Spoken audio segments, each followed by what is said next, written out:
Bueno, buenas tardes a todos. Hoy he preparado un pequeño estudio sobre Esteban, la vida de Esteban y todo lo que podemos aprender de él. Ha sido de mucha bendición prepararlo. Siempre que estudiamos la palabra un poco más profundo, más que simplemente leerlo, pues Dios nos habla de muchas maneras. Y vamos a ir a Hechos 6. Vamos a ver Hechos 6 y 7. El capítulo 7 voy a hablar de él, pero como es tan largo, no sé si lo veis desde casa, lo podéis leer antes de la prédica. Y vamos a ir a intentar hacer todo hoy, que es un poco largo. Hechos 6, vale, vamos a empezar. Los 7 primeros versículos dice así.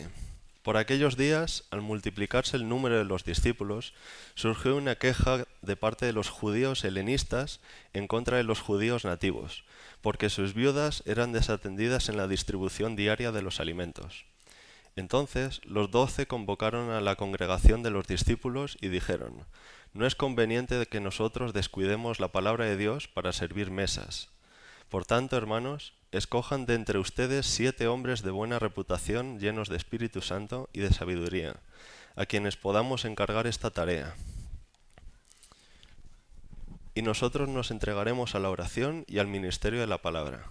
Lo propuesto tuvo la aprobación de toda la congregación y escogieron a Esteban, un hombre lleno de fe y de Espíritu Santo, y a Felipe, a Prócoro, a Nicanor, a Timón, a Pármenas y a Nicolás, un prosélito de Antioquía. A estos les presentaron ante los apóstoles y después de orar pusieron sus manos sobre ellos. Y la palabra de Dios crecía y el número de los discípulos se multiplicaba en gran manera en Jerusalén. Y muchos de los sacerdotes obedecían a la fe. Bueno, aquí vemos una situación en Hechos 6. Ya hay bastantes personas en lo que se llama la iglesia primitiva. Bastantes, me refiero a miles, porque en Hechos 2 se habla de 2000, en Hechos 4 como de 5000 personas que se convirtieron. Y es un tiempo de transición, pues estamos hablando en Israel, de un pueblo que todavía muchos están pensando en cómo es la ley, en el templo y todas las cosas que tienen que hacer para cumplir la ley, pero Jesús ya había muerto no hace mucho tiempo de esta parte de la Biblia y tenemos bueno, el mensaje ahora es distinto, es la salvación por gracia. Poco a poco se va abriendo la salvación a los gentiles y hay un grupo que es dentro del concilio que todavía estas cosas no las aceptaron, simplemente no tenían, igual no fueron tocados por el Espíritu Santo, entonces ellos todavía continuaban con la ley. Hay que ponerse en ese punto de vista porque es muy fácil hablar de un judío y decir, mira, es que no creía en Jesús, porque bueno, durante mucho tiempo han tenido la ley y ahora viene la gracia. Entonces, estamos en un periodo de transición entre ambas dispensaciones, podríamos decir. Y aquí tenemos un problema entre los judíos helenistas, que son los judíos griegos, que son los que venían de todas las partes de alrededor de Israel, pero que estaban manchados, por así decirlo, con las tradiciones griegas, iba a decir romanas, las tradiciones griegas. Y por otro lado tenemos a los judíos hebreos, los típicos judíos de Jerusalén. Estos judíos eran categorizados por los otros como eh, tradicionalistas, los santurrones, y estos judíos veían a los helenistas como los que se han manchado y los que van a la iglesia siendo impuros, siguiendo una cultura tan distinta de la judía como era la griega. Y vemos que hay un problema, que unos se quejan de que sus viudas están siendo desatendidas y que las viudas de los judíos hebreos no tienen ese problema. Iban a los discípulos se encargaban, aquí habéis visto las responsabilidades, de la oración y la enseñanza de la palabra. Entonces para ellos era mucho trabajo ocuparse de la mesa. La mesa es el término que se usa para el cambio de monedas, porque venían de muchas zonas al templo, y de la ayuda de alimentos, de distribución de alimentos diaria a las viudas. Y en lugar de pelearse y echar a la gente en la iglesia o de formar una revuelta, acuden a los discípulos. Los discípulos le dan una solución, que es: vosotros os encargáis de buscar a 7 hombres llenos de espíritu. Y entre ellos vemos los nombres que son complicados, no voy a citar ahora. Y entre ellos está Esteban, que dice la palabra que está lleno de fe y de Espíritu Santo. Luego vamos a ver que menciona también lleno de gracia y de poder. Obviamente es algo que Dios da. Entonces, ¿quién hizo lo correcto? Pues aquí vemos que era un problema, como muchos que pueden surgir en la iglesia, que igual los dos tienen la razón, pero que hay que tratarlo. Unos se quejaron, pero se quejaron de la situación, la pusieron en luz, es decir, no empezaron a hablar entre ellos, a discrepar. Los otros reconocieron que había un problema y acudieron a los discípulos, y los discípulos tuvieron, gracias al Espíritu Santo, la decisión de que ellos se encargasen de buscar a 7 personas. Ahora, como he dicho antes, en la iglesia primitiva el Espíritu Santo se movía de una manera que me atrevería a decir que es distinta a la de hoy. Entonces la iglesia crecía muchísimo. Había, como hemos visto, he dicho antes, miles de personas. Para que elijan estas 7 personas dentro de tanta gente, significa que tenían un testimonio increíble. Y eso es a lo que vamos a intentar aspirar. Yo lo digo no porque yo sea aquí lleno de Espíritu Santo y lleno de fe, simplemente me ha tocado enseñarlo y yo soy el primero que me pondré como ejemplo. Y bueno, aquí vemos a Esteban, elegido entre muchos. Dice a lo largo de la Biblia, podemos ver también que era alguien humilde. Su cargo era la distribución de alimentos, no era el pastorado, no era un gran líder que empieza a llevar a gente y que se va a predicar fuera del templo. Simplemente es una posición en la que a ojos del humano posiblemente es algo sencillo, algo que podría hacer otra persona, pero le eligieron a él. Él tenía su identidad en Cristo, tenía su identidad en esto lo hago porque me lo han mandado. Supongo que también aceptar el puesto también recibía la bendición de los apóstoles, entonces se implicaba en ello. Y muchas veces nosotros podemos tener la identidad colocada, puesta en o nuestro trabajo o el dinero que tenemos, la pareja, la familia o tantas cosas, tantos posibles ídolos que podemos levantar. Y aquí vemos que era alguien humilde, que su identidad estaba en Cristo. Dice lleno de fe y lleno del Espíritu Santo. Y vamos a ver ahora lo que significa ser lleno de fe y de Espíritu Santo y unos pequeños deberes que tenemos para ver cómo podemos mejorar nosotros como cristianos. Bueno, primero, la fe y el Espíritu Santo viene de Dios. Nosotros no podemos comprarla, no podemos conseguirla. Es un regalo de Dios. Ahora, es una responsabilidad del hombre el trabajar la fe. No todos tenemos la misma fe, ni todos tenemos una llenura del Espíritu Santo igual. Y hay unas disciplinas, por así decirlo, que podemos practicar a la hora de mejorar. Porque en la iglesia, bueno, aquí es mucho más fácil porque nos centramos en la alabanza, nos centramos en la enseñanza, pero a la hora de salir de la iglesia durante la semana no todo es tan fácil. No toda la gente te dice bendiciones, he estado orando por ti y todas estas cosas. Y ahí es el momento donde se prueba cómo somos como cristianos. Ahí nadie nos ve, normalmente no nos encontramos a gente de la iglesia en el día a día que nos vaya diciendo, en la iglesia eres así y aquí eres de otra manera. Y bueno, empezamos lo que como cristianos podemos ir trabajando, bueno, podemos, por decirlo de una manera, debemos ir trabajando para parecernos a Esteban y mucho más parecernos a Jesús, que es la persona a la que aspiramos. Dice frutos del Espíritu.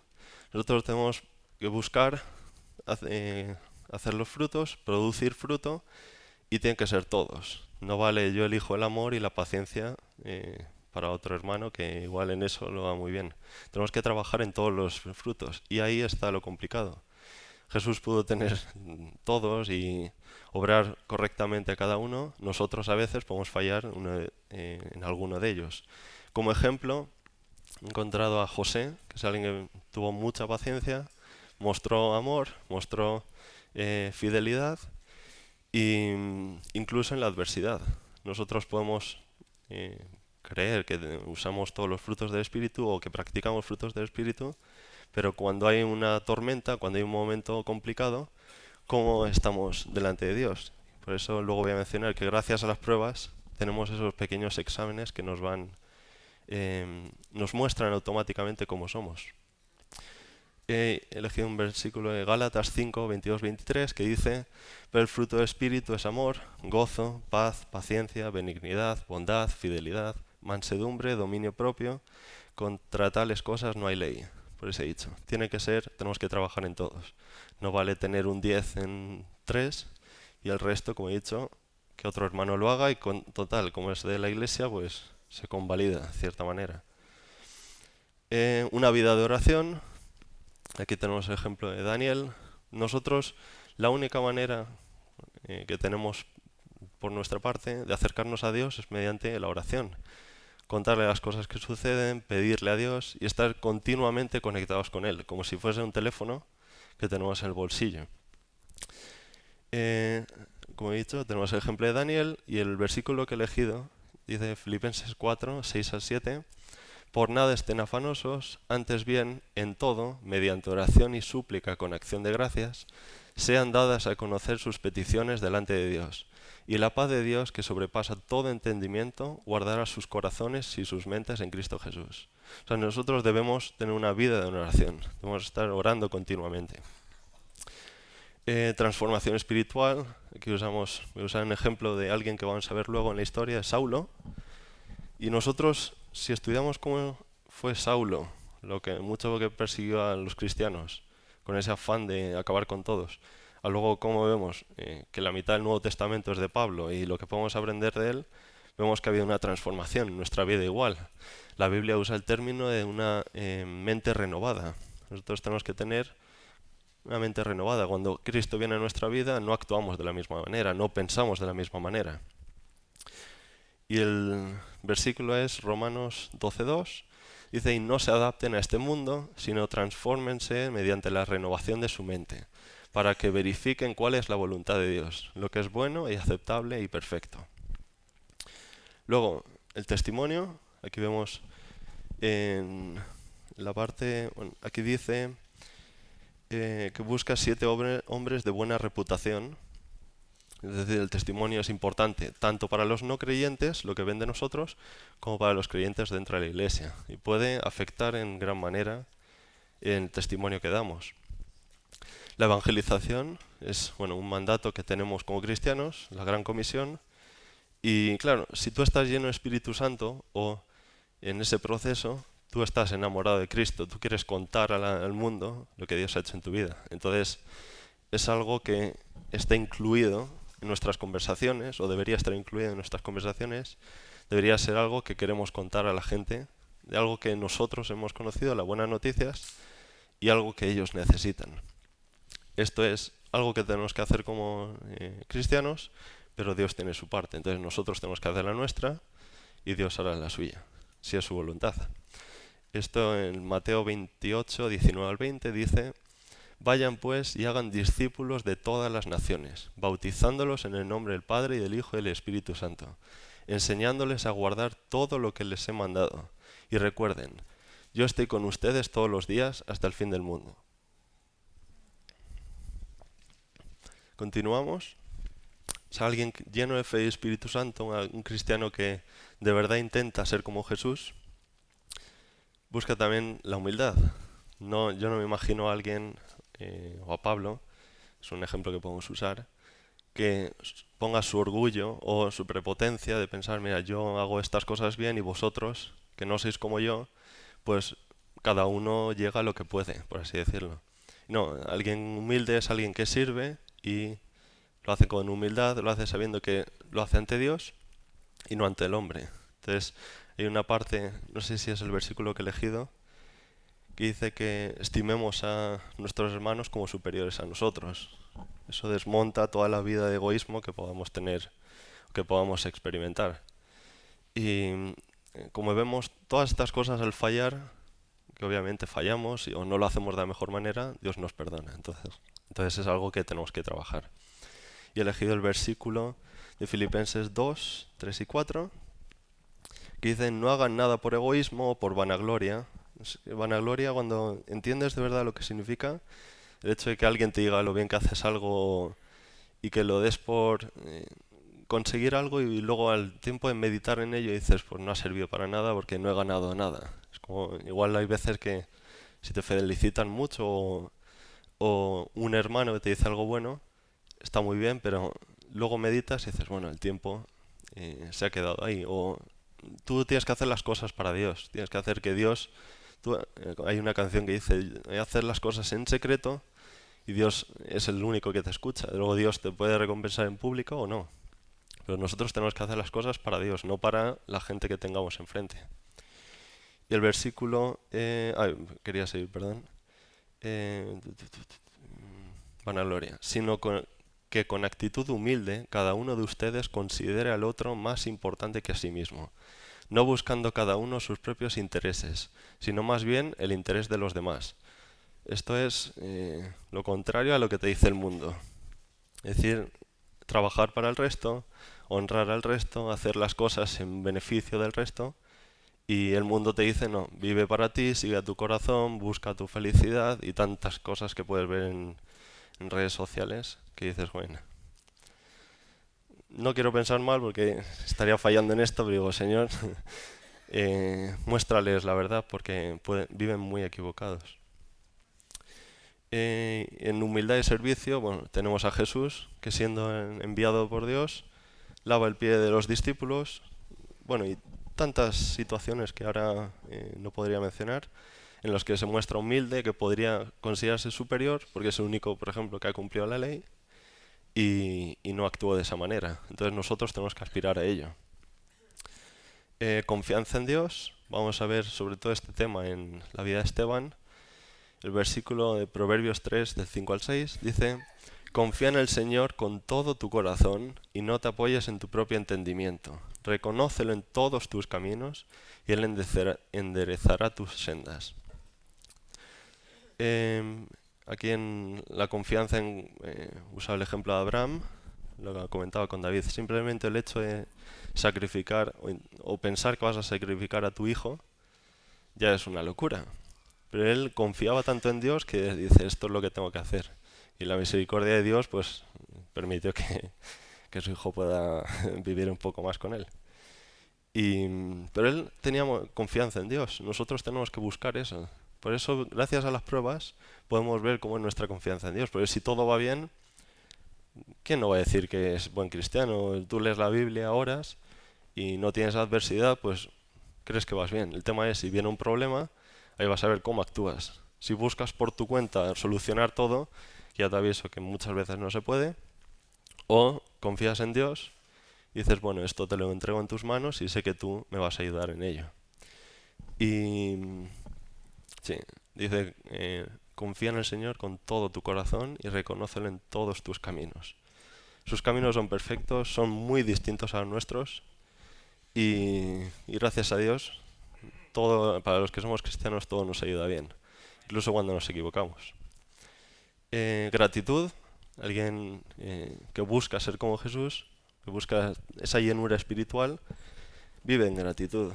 Simplemente el Evangelio nos tendría que llevar a esa reflexión, a ser agradecidos por la buena noticia que nos ha dado y la vida eterna.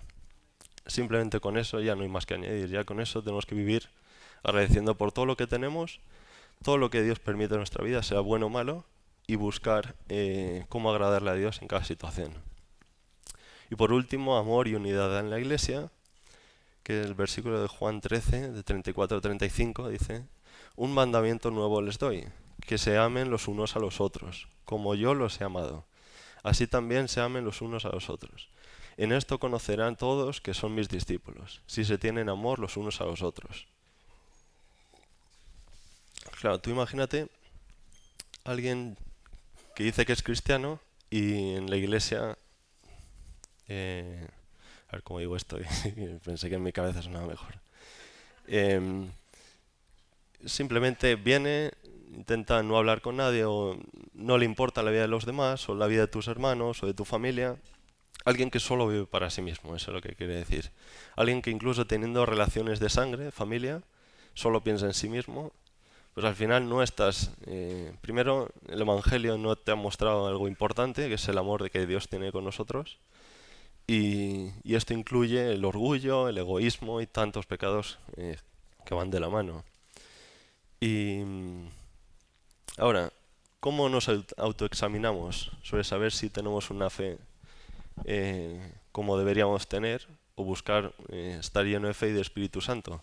Pues mediante las pruebas, mediante los temas de conversación que tenemos. Dice, la abundancia del corazón habla de la boca. Si siempre estamos hablando, a veces hablamos más de fútbol que otra cosa, o cada uno con sus temas, pero es verdad, si tú te planteas de qué estás hablando continuamente, puedes ver qué es lo que te llena. Si nunca hablas de Jesús, pues igual lo tienes apartado para el domingo o el viernes, y esto me incluye a mí también. O simplemente alguien que está lleno de Espíritu Santo, como vamos a ver de Esteban, continuamente está hablando la verdad de Dios, buscando también aprender de la Biblia, pero que su vida muestre lo que Dios ha hecho en su vida.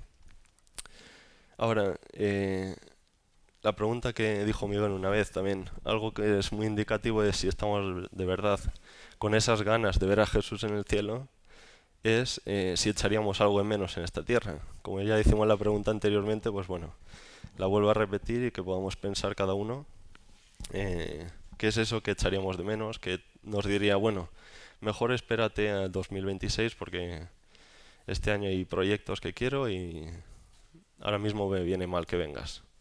Habría que pensar eso. Y con esto hemos terminado. Vemos que Esteban buscaba hacer todas estas cosas. Hay muchas más. He querido buscar que no sea muy largo, pero también lo más importante o práctico que podemos hacer en nuestras vidas. Y obviamente lo digo yo, como he dicho, porque estoy aquí, pero tenemos todos que trabajar en ello.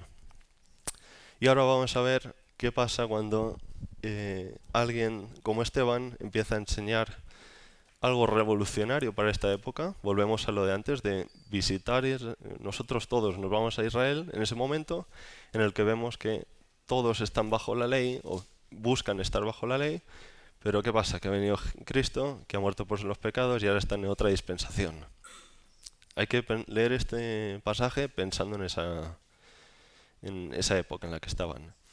Hechos 6, del 8 al 15, dice: Esteban, lleno de gracia y de poder, hacía grandes prodigios y señales entre el pueblo. Pero algunos de la sinagoga llamada de los libertos, incluyendo tanto cireneos como alejandrinos, y algunos de Cilicia y de Asia, se levantaron y discutían con Esteban. Pero no podían resistir a la sabiduría y al espíritu con que hablaba. Entonces, en secreto, persuadieron a algunos hombres para que dijeran: le hemos oído hablar palabras blasfemas contra Moisés y contra Dios.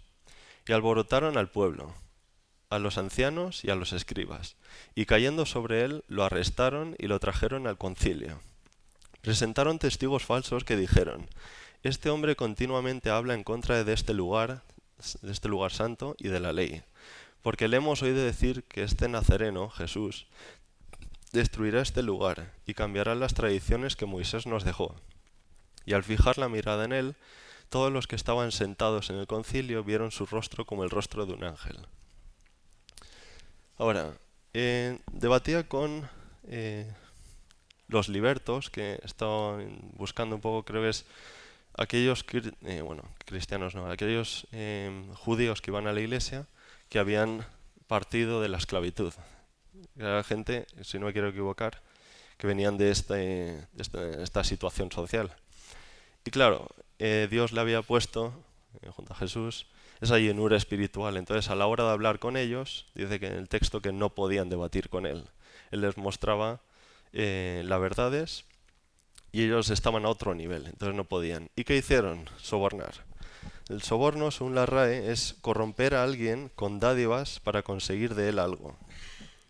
Levantaron falsos testigos y claro, ¿qué era lo que había en el corazón de esos hombres o qué era lo más importante para el judaísmo en esa época? El templo, Moisés, la ley y y Dios. Y dijeron que Esteban había blasfemado. Claro, luego eligieron este pecado por ya contaré, había blasfemado contra estos 4 pilares del judaísmo: Moisés, Dios, la ley y el templo. Es decir, algo que cualquiera se escandalizaría. Pero él no lo hacía de esta manera. Él simplemente estaba diciendo que Jesús es mayor que Moisés, Jesús era Dios, Jesús era mayor que el templo, Jesús cumplió la ley y Jesús era mayor que las costumbres judías. Claro, ellos no podían entender esto, no podían aceptar esta conversación, no podían aceptar que alguien hablase tan mal de lo único o de lo más importante para ellos en esa época. Y dice que al verle su rostro era como el rostro de un ángel. Me imagino que, claro, estaba tan lleno del Espíritu Santo y tenía una paz a la hora de hablar y un respaldo de la persona más grande que existe, que a la hora de hablar, pues hablaría con una sabiduría y una manera tan convincente que causaba envidia y causaba furor en la gente que le escuchaba, que no estaban tocados por el Espíritu Santo. Y ahora, el capítulo 7, que es bastante largo, son 53 versículos, él hace un discurso ante el concilio. Recordemos que le han cogido, le han llevado al concilio, y ahí está la gente más poderosa de Israel en el ámbito religioso, gente que impondría mucho, sobre todo cuando te están acusando, y él hace una defensa de esas acusaciones, ¿vale? Entonces, ese discurso se puede dividir en 6 partes, que es cuando él cuenta que Dios se reveló a Abraham. Él va a tocar, este capítulo es, para el que quiera aprender sobre el Antiguo Testamento, es un resumen muy concreto y muy bueno sobre casi todo el Antiguo Testamento. Y él empieza hablando de Abraham, luego va a pasar a Jacob y José, luego Moisés, luego lo que pasó con Moisés en el monte Sinaí, la ley y el tabernáculo, David, Salomón y el templo, y finalmente una conclusión. Y aquí él se va a defender de esas acusaciones, de haber blasfemado contra Moisés, contra la ley, contra el templo y contra Dios. Y ahora vamos a ver cómo habla de cada uno. Y que todos ellos, que esto es algo impresionante, vamos a ver, todo lo conduce a Cristo. Todas las alusiones que hay en el Antiguo Testamento las conduce a que ya vendrá alguien que sea el sacrificio perfecto y que perdone nuestros pecados. Y empezamos con los primeros versículos, que Dios se reveló a Abraham. Abraham vivía en Mesopotamia. Dios se reveló ante él. Dios fue el que fue a buscarle. Entonces aquí vemos que no existía un tabernáculo, no existía el templo, que es algo que los que se gloriaban los judíos, y Dios fue el que trató con él de una manera individual. Y después empezó con Abraham sabiendo que esos judíos iban a respetar mucho el discurso, iban a respetar a Abraham. Entonces lo único que podían hacer es escuchar. Y vamos a ver que cada vez se va haciendo la bola más grande. Dios fue a buscar a Abraham, como he dicho, no había templo, y al final Abraham fue considerado el padre de todos los que creen. Galatas 3:7. Abraham crecía en fe y en obediencia. Aquí estamos viendo que esas acusaciones de que él estaba en contra tanto de los patriarcas o de la historia judía, que todo desembocaría en la ley, él está diciendo que no, Dios lo está respetando. Continuamos con Jacob y José. Dice, la base de la nación de Israel se fundó en los 12 hijos de Jacob, los hijos también de Efraín y Manasés de José, y aquí seguían sin templo. Entonces está diciendo, Dios ha tratado con personas que vosotros respetáis, que en ese momento no tenía el templo. Dios fue a buscarlos y Dios estaba en medio de ellos. Es decir, esas acusaciones de que estoy hablando mal del templo simplemente es para recordarles que el templo se construyó, vamos a ver, después de Salomón, pero que Dios había tratado a lo largo de la historia con el ser humano de otras maneras. Vemos que vemos la providencia de Dios con José, desde que le cogieron los hermanos, lo vendieron, se crió bajo la esclavitud, pero también aprendiendo en Egipto, y cómo Dios estuvo con él para luego salvar a su pueblo. Y aquí vemos que José, ya vemos la primera alusión, por así decirlo, de una imagen de Cristo. Y cómo José fue rechazado por sus hermanos, por su pueblo, y al final vino a ser el Salvador. Está conectando un tipo de Cristo, por así decirlo. Y continuamos con Moisés, también elegido por Dios. Él empezó a contar que todavía seguían sin templo y que Dios iba buscando a ciertas personas. Moisés era alguien que, si no me equivoco, tartamudeaba, alguien que tenía problemas a la hora de hablar, y para Dios no fue un impedimento. Usó a Aarón para ir con él, y a Moisés le dio la revelación de... perdón, esto es el monte Sinai, perdón. No había templo, pero en la zarza se manifestó como diciendo que era tierra santa. Es decir, tampoco tenían tabernáculo, no tenían el templo. Moisés era la persona posiblemente más aceptada o querida por todos estos hebreos, estos judíos, y le está diciendo, Moisés estuvo en medio del desierto, bueno, estuvo con una zarza ardiente, con la presencia de Dios, y ahí era tierra santa. Es decir, Dios estaba introduciendo esa idea de que Dios va a estar con el Espíritu Santo en medio de nosotros, con cada uno de los creyentes. Claro, esto para ellos tenían a Dios en el templo. Fuera del templo, nadie podía, que no sea judío, no podía entrar. Entonces era como, Dios es para nosotros y solo está en el templo. Y aquí Esteban le está diciendo, no, no, a lo largo de la historia Dios ha elegido a estas personas y estaba con ellos. Y empezó con estos ejemplos. Y ahora con Moisés, menciona en Hechos 7, dice, Moisés dijo, profeta os levantará el Señor de entre vuestros hermanos. Está diciendo, a esta persona que matasteis, pues muchos habían vivido en el momento en el que sacrificaron a Jesús y se repetía la historia, a esta persona que matasteis es al que yo os predico, que es a Jesús. Y claro, ellos cada vez se está encendiendo el horno, cada vez es todo más complicado, y les está mostrando lo que está a punto de suceder y lo que han hecho con estas personas. A Moisés también lo rechazaron, es decir, las costumbres judías, los judíos, la ley, todo lo que estáis glorificando, todo lo que estáis diciendo que es perfecto, habéis atacado a todas las personas que Dios ha enviado a salvaros, que Dios ha enviado por medio de revelaciones. Y vemos otro ejemplo, Moisés. Vemos cómo Dios le ha cuidado, cómo Dios, desde que nació, permitió que acabase justo en la familia del faraón, siendo como Jesús atacado desde que era bebé, buscaban para matarlos, se crió otra vez con griegos, con egipcios, fue rechazado por su pueblo y acabó siendo, tras muchos años, porque abandonó Egipto, porque cuando mató al egipcio y el pueblo le empezó a decir quién eres tú para salvarnos, 40 años después vuelve y les libra. Y luego ya vemos a lo largo de Éxodo pues todo lo que pasó. Y es otra persona como Cristo.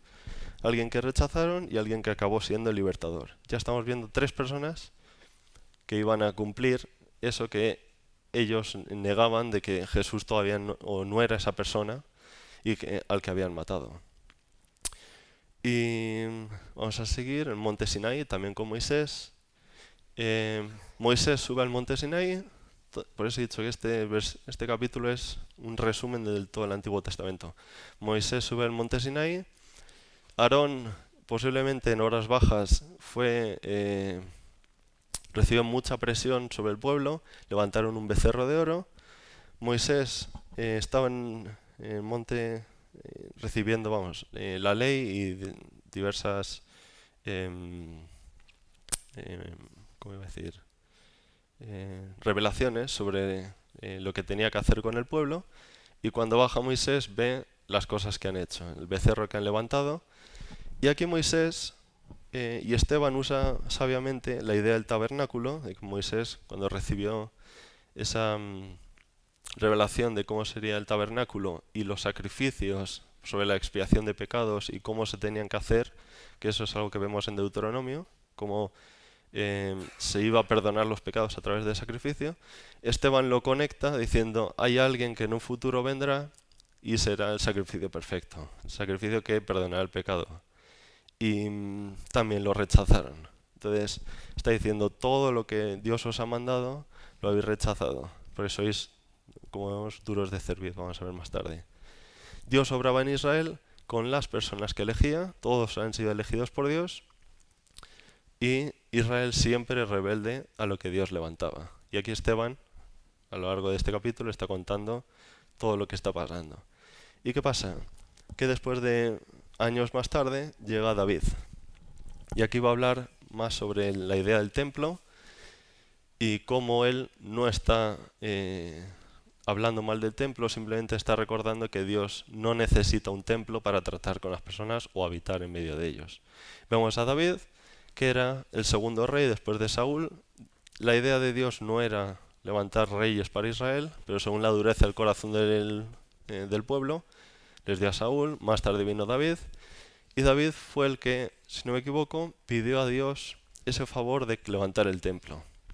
Dios lo reservó para su hijo Salomón, que fue más adelante el rey, pero ya ahí se introduce la idea de crear una morada para Dios. Aquí en Hechos 7:48 menciona Esteban, dice, el Altísimo no habita en templos hechos a mano. Aquí les está recordando el templo y el tabernáculo. Es algo que Dios usó a lo largo del tiempo, pero es mucho más grande que el templo. No significa que el templo no sirva, sino que su predicación era que Dios no es más grande y Dios vive en nosotros. No necesita estar confinado en 4 paredes como era el templo. Que para ellos era, que les contasen esto era un ataque muy personal y a todo el grupo. Pero como he dicho antes, estamos en una transición y es complicado, entonces hay que tener paciencia con también esta mentalidad. Simplemente Dios no les dio esa revelación, Dios no les tocó para entender estos cambios. Y a modo de conclusión, ¿cómo termina el discurso? Aquí ya pues remata el texto enfadando grandemente a todo el concilio. Y estos 2 versículos ya dice, ustedes que son tercos, incircuncisos de corazón y de oídos, resisten siempre al Espíritu Santo. Como hicieron sus padres, así hacen también ustedes. ¿A cuál de los profetas no persiguieron sus padres? Ellos mataron a los que antes habían anunciado la venida del justo, del cual ahora ustedes se hicieron traidores y asesinos. Ustedes que recibieron la ley por disposición de ángeles y sin embargo no la guardaron. Aquí vemos la expresión de duros de cerviz, y tercos y demás, se usa 20 veces a lo largo de la iglesia referidos a este pueblo. Entonces ellos posiblemente se iban acostumbrando ya a este término, pero vemos que bajo el respeto llega un momento que él dice, todo lo que he predicado ahora, un discurso largo, todo lo que a las personas que he mencionado que vosotros respetáis, todos hacían alusiones a alguien que vendrá y alguien que será el libertador del pueblo. Y a todos los habéis matado, a todos los habéis perseguido. Incluso a Jesús, porque Hechos ya es más tarde, a Jesús ya le habían crucificado. Muchos posiblemente, que estarían en esta época, habrían estado en ambos concilios, en ambos juicios injustos. Y claro, esto ya era para rematar el enfado que tenían ellos a la hora de que venga alguien como Esteban y que les mostrase que ellos eran, dice la palabra, asesinos, traidores, y que estaban volviendo a hacer todo lo que habían hecho sus antepasados. Y aquí ya está culminando esa gota que colma el vaso. Se repite la historia. Aquí está soltando ya. Les estaba acusando a lo largo del discurso, pero aquí ya está diciendo, mira, esto es la condenación final. Es decir, ellos ya se sentían condenados, ellos ya estaban sintiendo, diciendo, esto sí que va para mí, ya era más directo, y claro, esto les enfurecía bastante. Y ellos, claro, dice que se enorgullecían de la ley. Dice, ustedes recibieron la ley, sin embargo no la guardaron. Ellos son los santos, ellos eran las personas que tenían mucho conocimiento de la ley, demasiado, e incluso enseñaban, pero no la cumplían. Entonces, cuando apeló al orgullo suyo, cuando les dijo, vosotros no estáis cumpliendo esas cosas que vosotros decís, no estáis cumpliendo lo más sagrado para vosotros, ya se enfadaron completamente. Aquí él estaba diciendo, Dios es más grande que la ley. Ha venido alguien que la ha cumplido. Y ahora estamos en otra dispensación. Es un cambio que si te paras a pensar es un cambio bastante grande, demasiado, como para tomarla a la ligera. No es algo simplemente que haya cambiado de presidente o de gobernador, o simplemente está diciendo la manera de vivir ahora es muy distinta. Ya no tenéis que sacrificar becerros, ya no tenéis que ir al templo para estar con Dios, ahora mismo Dios habita en medio de vosotros, habita en vosotros. Todo el que recibe el Espíritu Santo, es decir, todo el que entendemos que es creyente.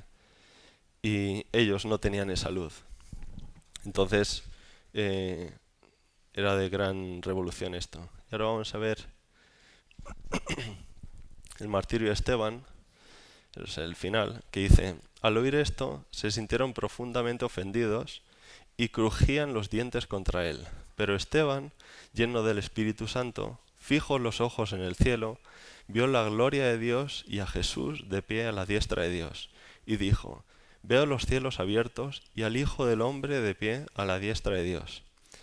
Entonces ellos gritaron a gran voz, y tapándose los oídos se lanzaron a una contra él. Echándolo fuera de la ciudad, comenzaron a apedrearlo, y los testigos pusieron sus mantos a los pies de un joven llamado Saulo. Y mientras lo apedreaban, Esteban invocaba al Señor y decía, Señor Jesús, recibe mi espíritu. Cayendo de rodillas, clamó en alta voz, Señor, no les tomes en cuenta este pecado. Habiendo dicho esto, durmió. Aquí vemos, el final, los líderes religiosos respetados, de gran nombre, de repente pasan a ser como animales. Empiezan a taparse los oídos, empiezan a, crujir los dientes. Tiene que ser una muestra de enfado, de ira, tanto que incluso se hacían daño a la hora de pensar en lo que le querían hacer, esa ira que tenían guardada contra él. Y claro, Esteban había dado en el blanco. Esteban les había dicho, vosotros sois así, habéis matado a todas estas personas.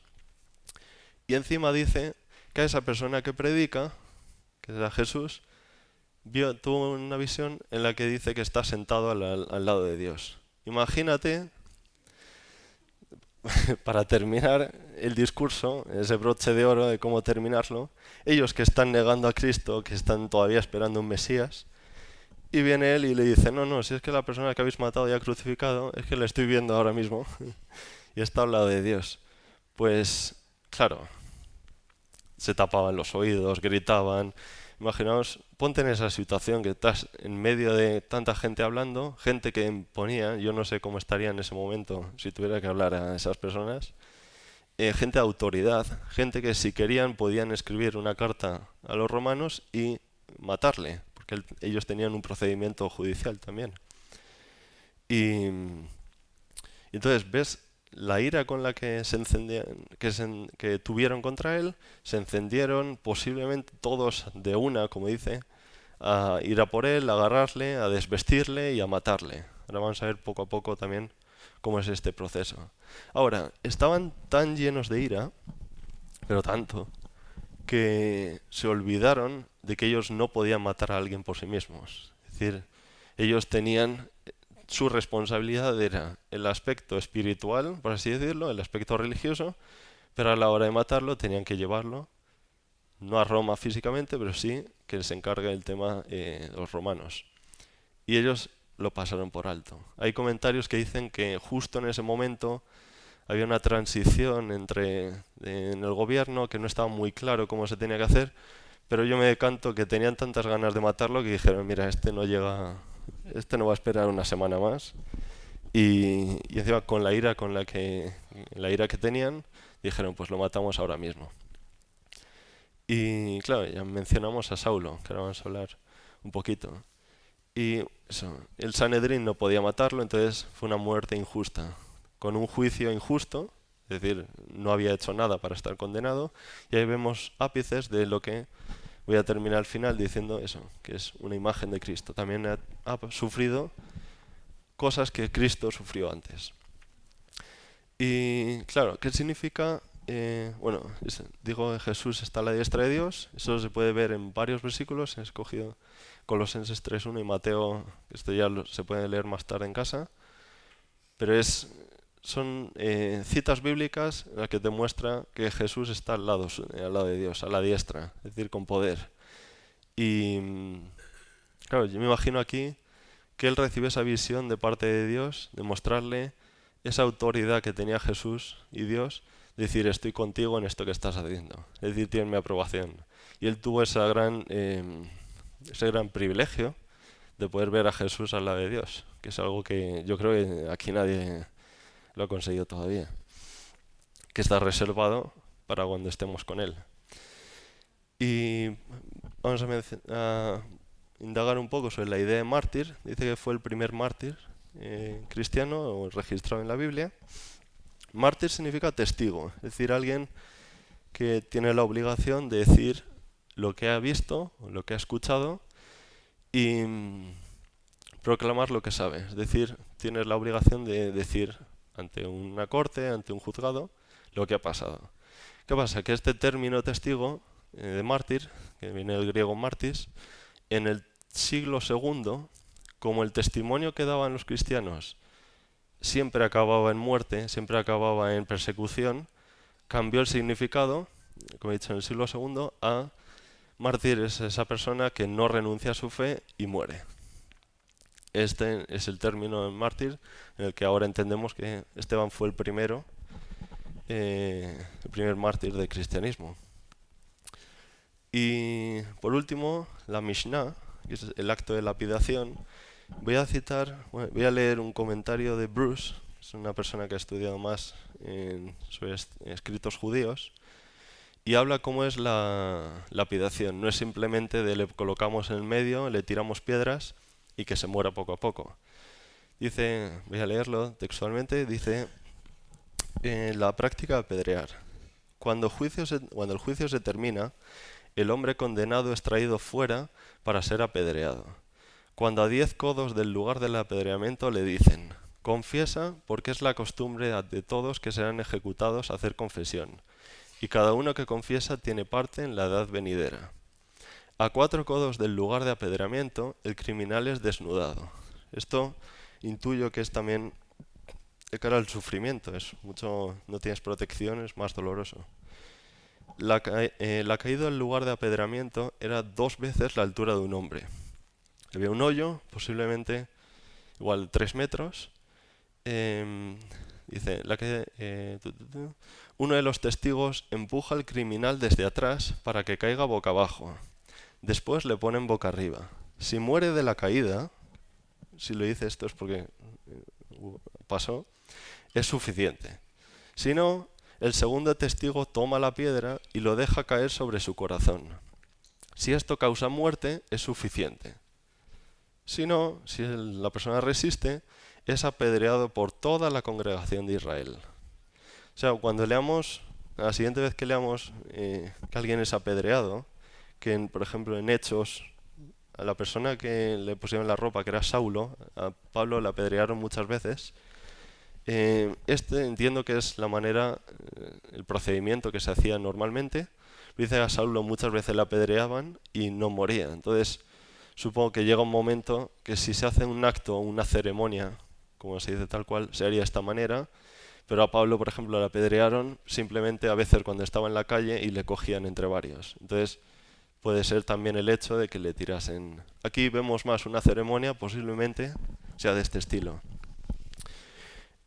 Aquí se puede hablar también un poco sobre el perdón, esto no lo he escrito, pero digo, cómo tiene que estar lleno el Espíritu Santo para que en medio de un apedreamiento, de la lapidación, esté pensando en, Señor, perdónales, que es que yo diría, joven, no sé qué haría yo en ese lugar, aparte de recibir piedras y morir simplemente.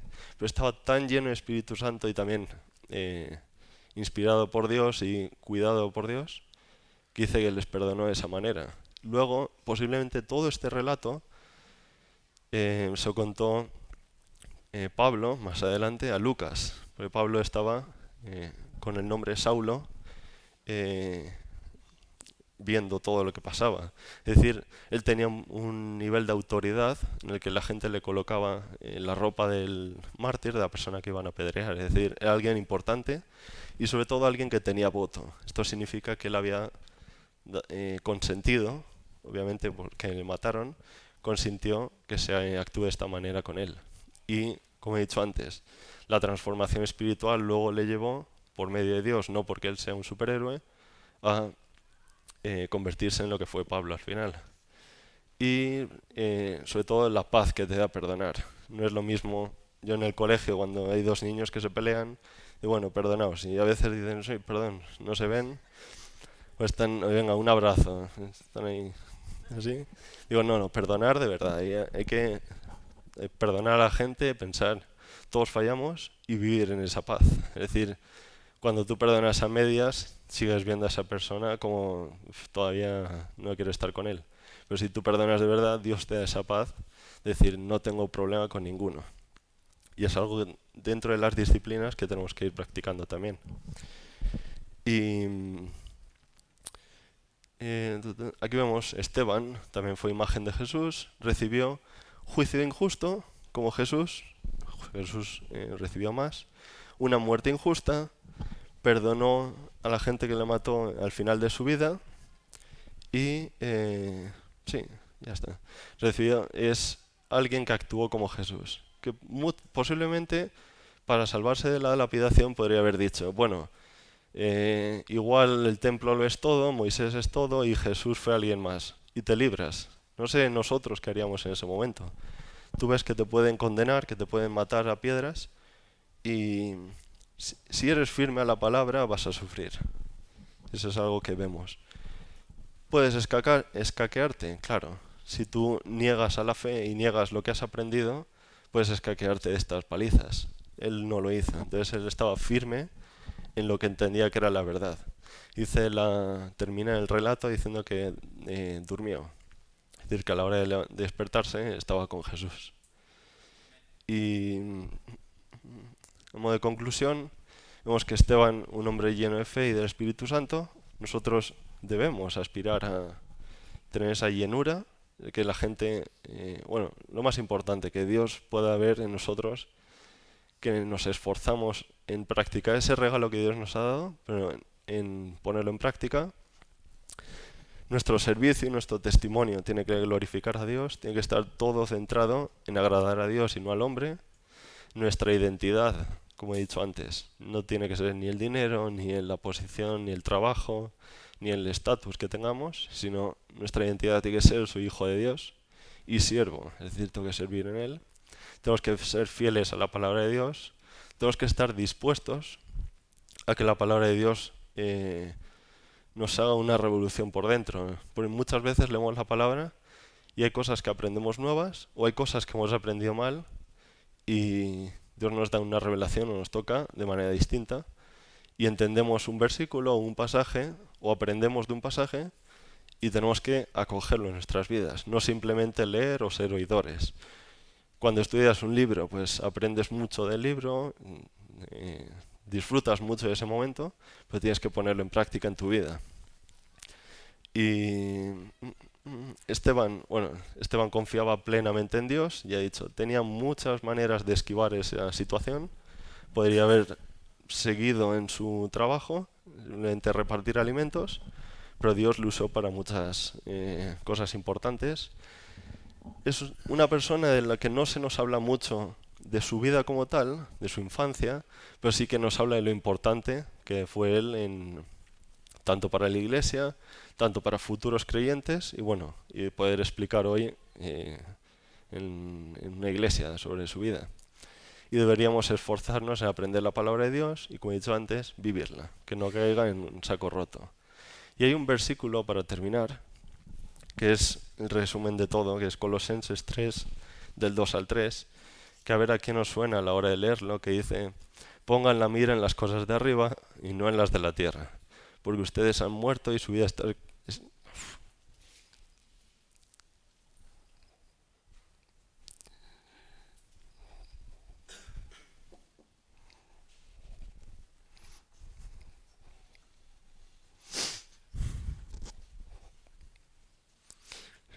está escondida con Cristo en Dios.